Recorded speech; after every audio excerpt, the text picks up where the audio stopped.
Good morning, children. Today we will study about the company. What is company? It is also known as joint stock company.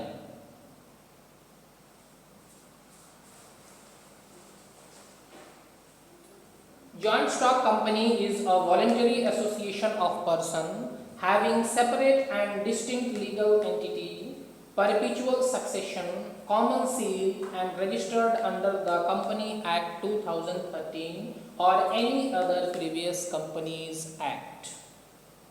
So a company is what? A company is a voluntary association of persons. Means people voluntarily join the company as a shareholders, which have a separate and distinct legal entity. It has a separate and totally different legal entity, independency.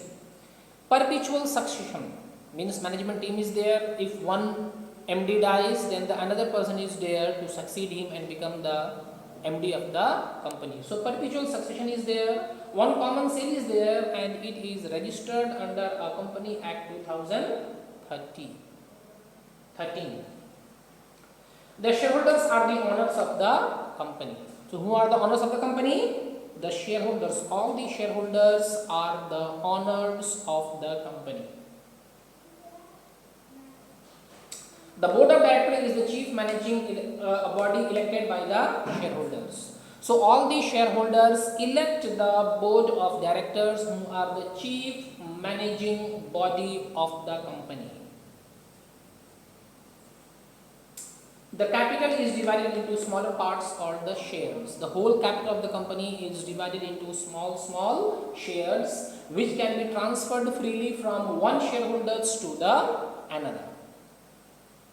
Now, what are the features of the company? There are basically 8 features of the company: artificial person, separate legal entity, formation, perpetual succession, control, liability, common seal, risk bearing. First is artificial person. Company is an artificial person created by the law.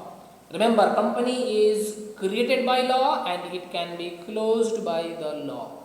So only law can create a company and only law can close a company.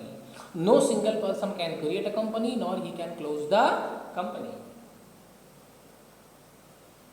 It is an act of natural person who can buy or sell properties, enter into contract, can lend and borrow money, sue and can be sued in its own name. So company acts as a natural person. Once you get the company name registered, it starts acting as a natural person who can buy and sell the properties. So properties is bought and sold in the name of the company. The company also enters into the contract. Then the company can lend the money and borrow the money. And the company can sue its name, change its name, or can be sued in its own name. So the company will act on its own name, because after registration it becomes a natural, it acts as a artificial person. It is created as by the law as the artificial person. Second is separate legal entity. It acquires a separate legal entity from the day of its incorporation. So from the day it is incorporated, it starts acting as a legal entity, which is quite distinct from its members, which is totally different from its members. So it acquires a legal entity from the day it incorporated, from the day of its incorporation, it start acting as a distinct person from its members. Its assets and liabilities are separate from those of its members. So assets and liabilities of a company is totally separate from the members of the company or the shareholders of the company. Formation. The formation is time consuming, expensive and complex process, as it involves preparation of several documents and compliance to several legal requirements. So formation of the company is a very time consuming process. It is expensive and it is also a complex process as it involves several legal requirements are required to open a company. Registration of company is compulsory under the Company Act 2013. So under the Company Act 2013, registration of company is essential.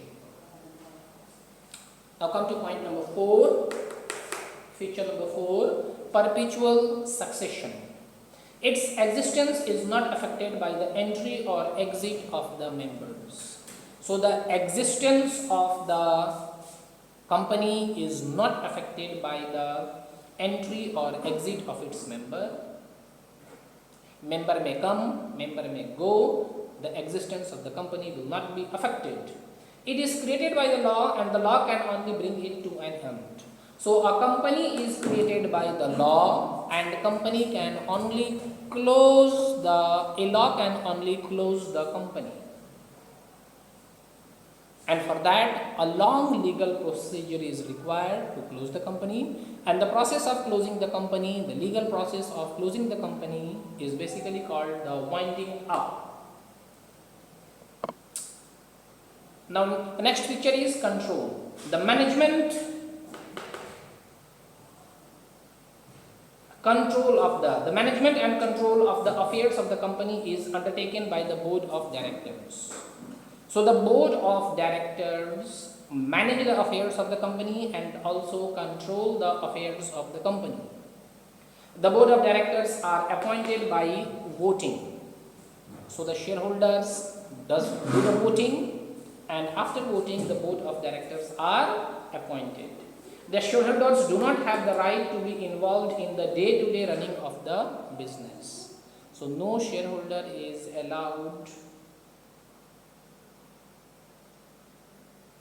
to interfere in the day-to-day running of the business. It's the board of directors who manage and control all the affairs of the company. Now the sixth feature of company is liability. The liability of the members is limited to the extent of capital contributed by them. So the liability of the shareholders who are the owner of the company is limited to the capital which they have invested or contributed in the company. Now the seventh one is common seal. Being an artificial person, the agreement entered by the board of directors on behalf of the company are validated by the common seal. It is equivalent to the official signature. So I have already explained to you that company is an artificial person. The agreement entered by the board of directors on behalf of the company is always validated by the common seal, and this common seal is equivalent to the official signature.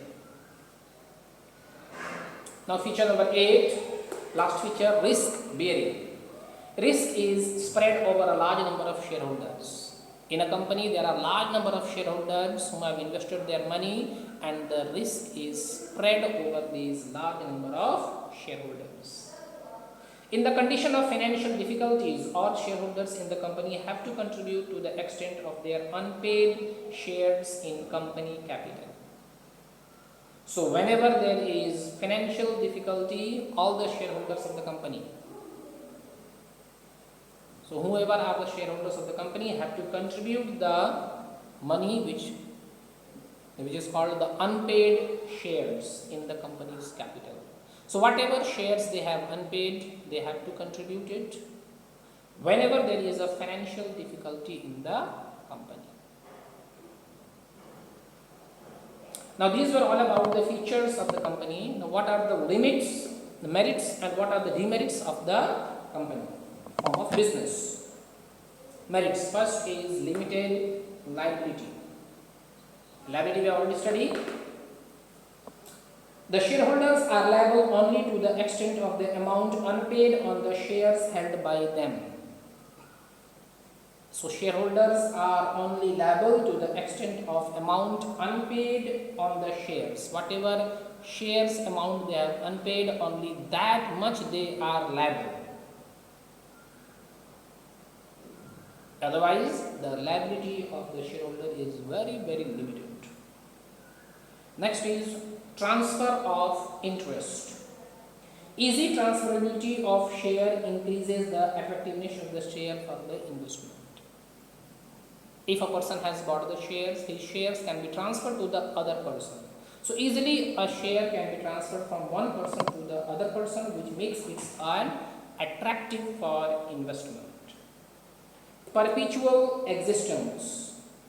Existence of a company is not affected by death, insanity, retirement, registration, resignation and insolvency of its members. So if the members of the company die, become insanity, retire or resign or become insolvent, the company existence is not affected.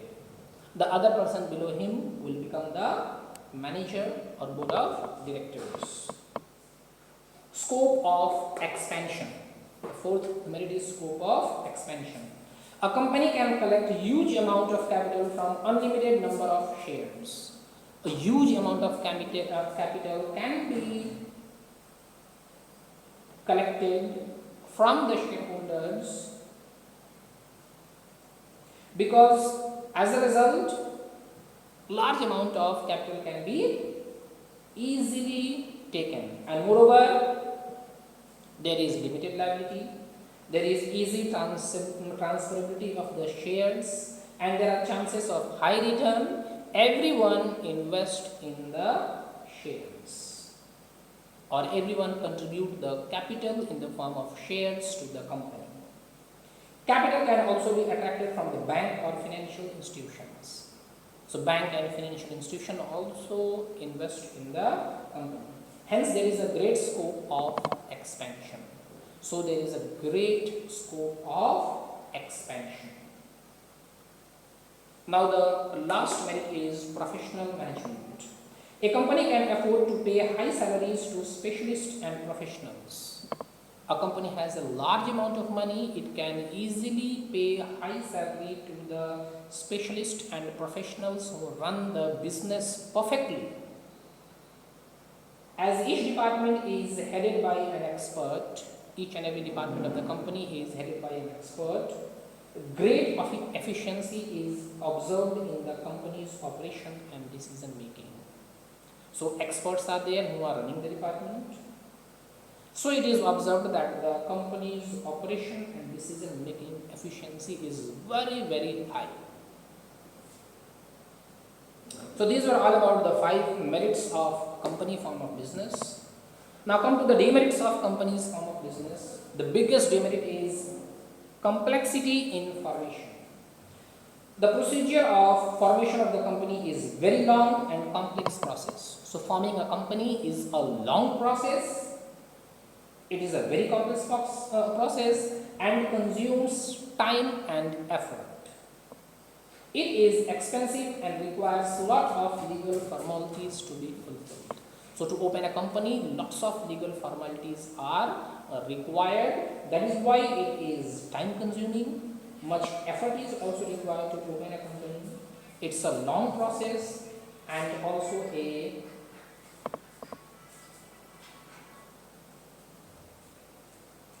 complex process. Now point number 2, lack of secrecy. According to the Company Act, a public company is required to publish and file its annual report, annual accounts and report. So according to the Company Act, public company is required to publish. Every public company has to be required to publish and file its annual report. So all the companies have to publish their annual reports, that is balance sheet, profit and loss account. Everything has to be disclosed in the newspaper and also in the other public media. Therefore, it is very difficult to maintain secrecy in case of public company. As a result, it is very, very difficult to maintain the secrecy of the business, company form of business in the company form of business. Now point number 3 is impersonal work environment. Separation between the ownership and control and absence of direct link between the efforts and reward leads to the lack of personal interest and incentives. So in the management, the owner is different, that is shareholders, and the management is also different, that is the board of directors. And there is no direct link between the owner of the business and the management of the business. As a result, effort and reward, there is a lack of personal interest and also incentives. So separation between the ownership and control and absence of the lack of link between the efforts and reward leads to the lack of personal interest and incentives.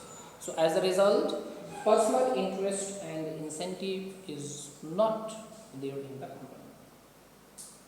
Also, it is difficult for the owners and top manager to maintain personal contact with the employees, customers and creditors.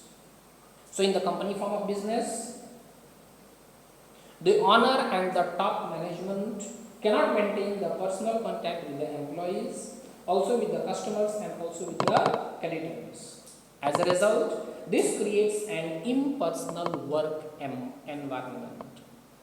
So all this creates an impersonal working environment. Well, this is not seen in the sole proprietor and also in the partnership form of business. Point number 4, numerous regulation. Excessive legal provisions and compulsion affects the functioning of the company.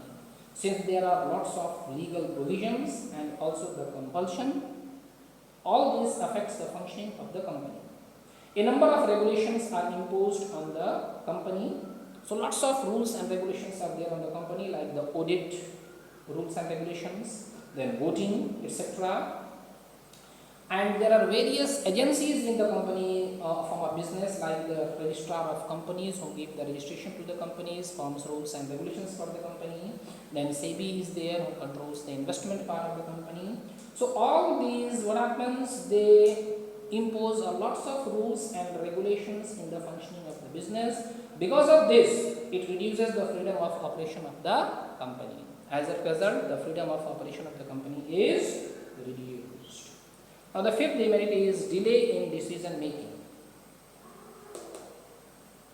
Companies are managed by the board of directors, followed by top, middle and then lower level of management. So in a company there are 3 levels of management: top level, middle level and lower level. All of them, the top level forms the board of directors. Due to these channels, approval of various proposal gets delayed. So there is a long chain of management. To make any decision, lots of chain has to be passed, lots of department has to be passed, lots of department have to agree. Factors such as red tapeism and bureaucracy do not permit quick decision and prompt actions. As a result, since there is bureaucracy in the company, long chain of top level, middle level and lower level management is there, quick decisions and prompt actions are not taken and there is a delay in the decision making. Now, sixth demerit is oligarchic management.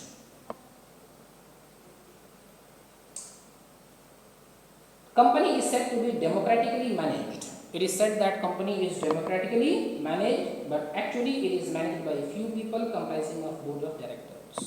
So generally said that company form of business is a democratically managed business, but actually who is managing? The board of directors, or few people who are in the board of directors are managing the company. Sometimes they ignore the interest of the shareholders. So sometimes they also ignore the interest of the shareholders, and the company shareholder, they work for their own interest. They do not work for their shareholders or the company's interest, and work for their personal benefits. As a result, through this, the company or the faith of the shareholders hampers and the shareholders do not invest in the company. Now the last one is conflict in interest.